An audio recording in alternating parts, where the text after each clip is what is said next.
தந்தி தொலைக்காட்சி நேயர்களுக்கு வணக்கம். நல்லதை சொல்வோம், நல்லதை செய்வோம், நல்லதே நடக்கும். இன்று 9/2/2023 வியாழக்கிழமை, உத்திரம் நட்சத்திரம், இரவு 8:49 வரை, பிறகு அஸ்தம் நட்சத்திரம். இன்றைக்கு சங்கடகர சதுர்த்தி. ஆனைமுகப் பெருமானை வழிபட்டு ஆனந்தமான வாழ்வை அமைத்துக் கொள்ள வேண்டிய நாள். இன்றைக்கு நான் உங்களுக்கு சொல்ல இருக்கிற நல்ல கருத்து, கிழமைக்கேற்ற உணவு வகை அப்படின்னு. எத்தனையோ சாப்பாடு சாப்பிட்றோம். ஒரு பழைய திரைப்படத்தில் கூட ஒரு பாடல், கல்யாண சமையல் சாதம், காய்கறிகளும் பிரமாதம், இதுவே எனக்கு போதும்னு சொல்லி பழம்பெரும் நடிகர் ரங்காராவ் நடித்து ரொம்ப அற்புதமாக அதில் பஜ்ஜி, சொஜ்ஜி, லட்டு எல்லாம் வரும். ஆனால் நம்ம சாப்பிட்றதுக்கு உகந்தது எது, என்ன கிழமை, எதை நம்ம சாப்பிடணும் அப்படின்னு சொல்லி முன்னோர்களெல்லாம் சொல்லி வச்சுருக்காங்க. இப்போ நீங்கள் இன்றைக்கு வியாழக்கிழமை, இன்றைக்கி நீங்கள் சிவாலயம் போனீங்கன்னா அந்த கோயில் பிரசாதம்னு உங்களுக்கு சுண்டல் கொடுப்பாங்க, கருப்பு சுண்டல் கொடுப்பாங்க. காரணம் என்னென்னா, குருவுக்குரிய தானியம் சுண்டல். அது மாதிரி சூரியனுக்குன்னு எடுத்துக்கிட்டோம் அப்படின்னா, சூரியனுக்குரிய தானியம் கோதுமை. சந்திரனுக்குரிய தானியம் என்ன, கிரக தானியம் பச்சரிசி. செவ்வாய்க்குரிய தானியம் துவரை. புதனுக்குரிய தானியம் பாசிப்பயறு. வியாழனுக்குரிய தானியம் சுண்டல். வெள்ளிக்குரிய தானியம், அதாவது சுக்கிரனுக்குரிய தானியம் மொச்சை. சனிக்கு ஏள். ராகுவுக்கு உளுந்து, கருப்பு உளுந்து. கேதுவுக்கு கொள்ளு சாதம், இந்த கொள். இதுதான் கிரக தானியம். இப்போ ராகுவுக்கு உளுந்துன்னு சொல்கிறோம் இல்லையா, நீங்கள் காடுகரை பக்கம் நீங்கள் நடந்து போனீங்கன்னா உளுந்து வாடை நிறைய அடிச்சுன்னு வச்சுங்க. வறுத்த உளுந்து வாடை அடித்தா அங்கே நல்ல பாம்பு இருக்குன்னு அர்த்தம். நல்ல பாம்பு கன்சீவாகி இருந்தால் குட்டி போட போகுது அப்படின்னா அது வாசம் உளுந்து வாடை அடிக்கும். இந்த ராகுவுக்கு உளுந்துங்கிறத நேரடியாகவே நீங்கள் பார்க்கலாம். எவ்வளோ முறை இந்த சில பேர் கிராமப்புறங்களில் நடந்து போய்கிட்டு இருப்பாங்க. திடீர்னு அந்த காட்டில் போய்கிட்டு இருக்க போது, பாதையில் நடந்து போகிற போது உளுந்து வாடை கமகமன்னு அடிக்கும். அதாவது வறுத்த உளுந்து வாடை அடிக்கும். அப்போ அங்கே பாம்பு இருக்குன்னு அர்த்தமா. இது மாதிரி ஒவ்வொரு கிழமைக்கும் ஒவ்வொரு தானியத்தை அந்த காலத்தில் நவகிரக தானியம் அப்படின்னு சொல்லியிருக்காங்க. நான் சமீபத்தில் ஒரு ஞாயிற்றுக்கிழமை அன்னைக்கு ஒரு நண்பர் வர சொல்லியிருந்தார். அவசியம் வாங்க அப்படின்னாரு. வாங்கங்கன்னு ஒரு விருந்து வைக்கிறேன் அப்படின்னாரு. ரொம்ப நாளாக அவங்கள சந்தித்து நாளாயிடுச்சு அப்படின்னு என்னுடைய பள்ளித்தோழர். போனால் அவங்க வீட்டில் இலையில எல்லாம் வச்சுட்டு கோதுமையில் புட்டு செஞ்சு பக்கத்தில் வச்சாங்க. என்ன மத்தியானத்தில் கோதுமை வைக்கிறீங்களே அப்படின்னு. இல்லை, இன்றைக்கி கிழமை ஞாயிறு, அதனால் கோதுமையை உணவில் நாங்கள் சேர்த்துக்குவோம். ஒவ்வொரு நாளும் என்னென்னவோ அதை நாங்கள் சேர்த்துக்கிறது வழக்கம். இப்போ நாளைக்கு திங்கக்கிழமை, நாளைக்கு நீங்கள் எங்கள் வீட்டுக்கு வந்தால் நாங்கள் எல்லோரும் பச்சரிசி சாதம் சாப்பிடுவோம், மற்ற நாட்களில் புழுங்கரிசி சாப்பிடுவோம் அப்படின்னு சொன்னார். இது ஒரு கவிதையாகவே இருக்குது. ஞாயிறு என்றால் கோதுமையை உணவில் சேர்ப்பீர், நத்திங்கள் பச்சரிசி சாதம் உண்பீர், வாய்த்த செவ்வாயதனில் துவரை சேர்ப்பீர், வளர்புதனில் பயறு வகை குழம்பே மேலாம், பாசிப்பயிர் குழம்பு வைக்கப்பாங்க. அது மாதிரி நேயமிகு குருவாரம் சுண்டல், மொச்சை நிச்சயமாய் வெள்ளியிலே சேர்க்க வேண்டும். மொச்சையில் குழம்பு வைக்கலாம். அது மாதிரி வெள்ளிக்கிழமை இன்றைக்கு வைக்கணுமா. வாய்த்த சனி ஏழ்த்து வயல், ராகு வந்தால் வண்ணமிகு கருப்புழுந்து பலகாரங்கள் சேர்த்திடுவோம் கொள் சாதம் கேதுவிற்கு, கீர்த்தியுடன் உடல் நலமும் காண்போம் நாமேனு ஒரு பாடல். உடல் நலமாக இருக்கணும், உள்ளம் நலமாக இருக்கணும். அதுதான் இந்த செட்டிநாட்டு பகுதியில் நீங்கள் விருந்துக்கு போனால் வலது பக்கம் வைக்கிறதெல்லாம் நம்ம நிறைய சாப்பிடலாம், இடது பக்கம் வைக்கிறதெல்லாம் குறைவாக சாப்பிடணும். அப்படி இலையில் என்ன, தஞ்சாவூர் தாற்றலையில் சோறு போட்டு சரிக்கு சரி ஊற்றிக்க குழம்பு போட்டு வெஞ்சனமாய் கூட்டொன்றும் பொரியல் ஒன்றும் வேண்டியதை அள்ளி அள்ளி இலையில் வைத்து உபசரிப்பாங்க. அது மாதிரி வைக்கிற போது முதல்ல கூட்டு வைப்பாங்க, நம்ம கூட்டாக இருக்கணும், பழக்கமாக இருக்கணும்னு. அதுக்கு அடுத்தது மசியல் வைப்பாங்க, அதெல்லாம் உடம்புக்கு ஏற்றுக்கும். அதுக்கு அடுத்தது பொரியல் இருக்கும், அது கொஞ்சம் எண்ணெயில் சேர்ந்தது. அதுக்கு அடுத்தது வறுவல். பிறகு இங்கே உப்பு இருக்கும். கீழே ஒரு பக்கம் இனிப்பு சோறு இருக்கும். வலது பக்கம் இருக்கையெல்லாம் நிறைய சாப்பிடலாம், இடது பக்கம் இருக்கையெல்லாம் குறைவாக சாப்பிடணும், எண்ணெயில் உள்ள பதார்த்தம். அது மாதிரி கிழமைக்கேற்ற உணவை நம்ம சாப்பிட்டோம் அப்படின்னா, ஞாயிற்றுக்கிழமை சாப்பாட்டில் கோதுமை சேர்த்துக்கணும், திங்கக்கிழமை பச்சரிசி. இப்படி சாப்பிட்டா அந்த கிரகத்துக்குள்ள ஆதிக்கமும் நமக்கு வருது. ரெண்டாவது, உடல்நலமும் பேணக்கூடிய ஒரு சூழ்நிலை உருவாகும் என்ற நல்ல கருத்தை தெரிவித்து இன்றைய ராசி பலன்களை இப்பொழுது உங்களுக்கு வழங்கப் போகின்றேன். மேசராசி நேயர்களே, விடாமுயற்சிக்கு வெற்றி கிடைக்கும் நாள் இந்த நாள். விடிகாலையிலேயே உங்களுக்கு ஒரு நல்ல தகவல் வரப்போகிறது. செவ்வாய் 2இல் இருப்பதால் பொருளாதார நிலை திருப்தியாக இருக்கிறது.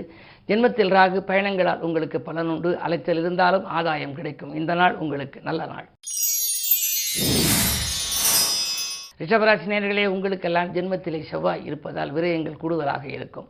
இடம்பூமி விற்பனையால் உங்களுக்கு சில பிரச்சனைகள் வந்தாலும் அதை சரி செய்து கொள்ளும் ஆற்றல் உங்களுக்கு உண்டு. நாடாளும் நபர்களால் நல்ல காரியம் இன்று நடைபெறும். நம்பிக்கையோடு செயல்படுவீர்கள். இன்று குருவாரம், குரு லாபஸ்தானத்தில் இருக்கின்றார். எனவே பொருளாதார விருத்திக்கு நீங்கள் குருவை கும்பிட வேண்டும். இன்று வியாழக்கிழமை என்பதால் அருகில் இருக்கும் ஆலயம் சென்று குரு பகவானை தரிசிப்பது நல்லது. மிதுனராசி நேயர்களே, உங்களுக்கு மகிழ்ச்சி அதிகரிக்கும் நாள். மனவாழ்வில் ஏற்பட்ட பிரச்சனைகள் அகலும். இடமாற்றங்கள், உத்தியோக மாற்றங்கள் உருவாகலாம். உத்தியோகத்தில் கூட உங்களுக்கு புதிய முயற்சிகள் நீங்கள் ஏதேனும் செய்திருந்தால் அதில் உங்களுக்கு வெற்றியும் கிடைக்கும். அதில் சேர்ந்து பலனடையக்கூடிய வாய்ப்பும் உண்டு. 10ல் குரு இருப்பதால் பதவி மாற்றங்கள் வருவதை ஏற்றுக்கொள்வது நல்லது. கடகராசி நேயர்களே, 7லே சனி, கண்டகச்சனியின் ஆதிக்கம் இருக்கிறது. துணிந்து நீங்கள் செயல்படக்கூடிய நேரம் இது. செவ்வாய் பலம் நன்றாக இருப்பதால் உங்களுக்கு தைரியமும் தன்னம்பிக்கையும் அதிகரிக்கும். தக்க சமயத்தில் கை கொடுக்க நண்பர்கள் காத்திருப்பார்கள். குரு பார்வை இருப்பதனாலே கல்யாணம் போன்ற சுபகாரியங்கள் நடைபெறுவதற்கான அறிகுறிகள் தென்படும். பெற்றோர்களின் ஆதரவு உங்களுக்கு கூடுதலாக கிடைக்கும். இந்த நாள் யோகமான நாள்.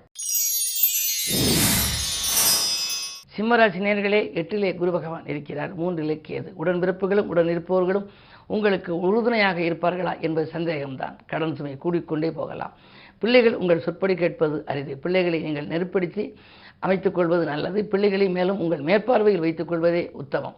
அது மட்டுமல்ல, சுக்கிரபலம் 7ல் இருப்பதால் இன்று ஆடை ஆபரண சேர்க்கை உண்டு. இந்த நாள் உங்களுக்கு தொழிலில் கூட மற்றவர்களை நம்பி செயல்பட முடியாத நாள் என்பதை அறிந்து கொள்ளுங்கள். கன்னிராசி நேயர்களே, உங்களுக்கு லாபம் அதிகரிக்கும் நாள். திட்டமிட்ட காரியங்கள் திட்டமிட்டபடியே நடைபெறும். செல்வ நிலையும் உயரும், செல்வாக்கும் மேலோங்கும்.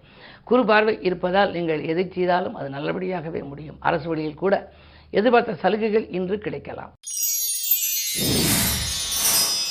துலாம் ராசி நேயர்களே, சிக்கனத்தை கடைபிடித்து சிந்தை மகிழ்கின்ற நாள். இன்று சிறு சிறு பிரச்சனைகளை எதிர்கொள்ள நேரிடும் என்றாலும் சமாளித்து விடுவீர்கள்.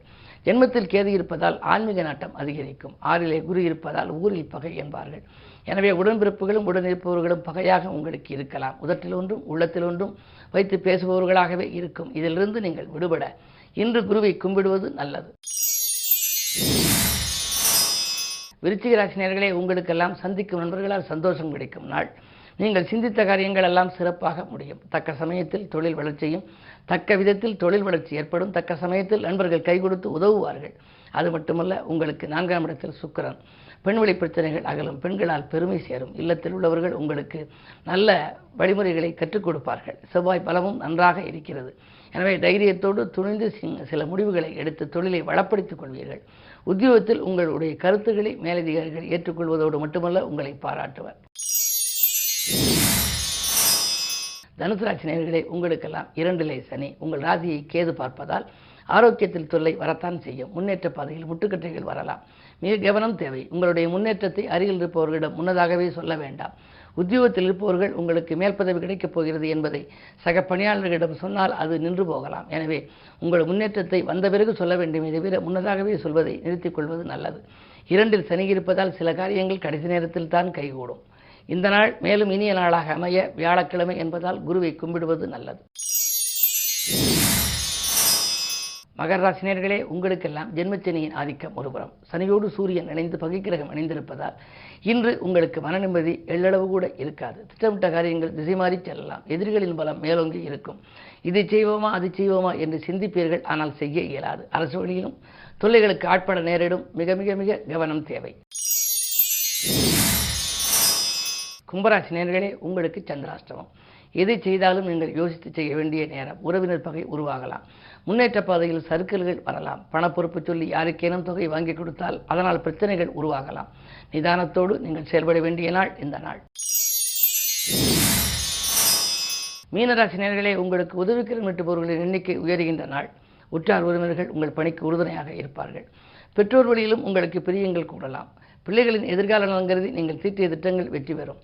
அதனுடைய மேற்படிப்பு, அயல்நாடு செல்லும் முயற்சிகள் நீங்கள் ஏதேனும் முயற்சி செய்தால் அந்த முயற்சிகளில் கூட அனுகூலம் கிடைக்கும் நாள் இந்த நாள். மேலும் விவரங்கள் அறிய தினத்தந்தி படியுங்கள்.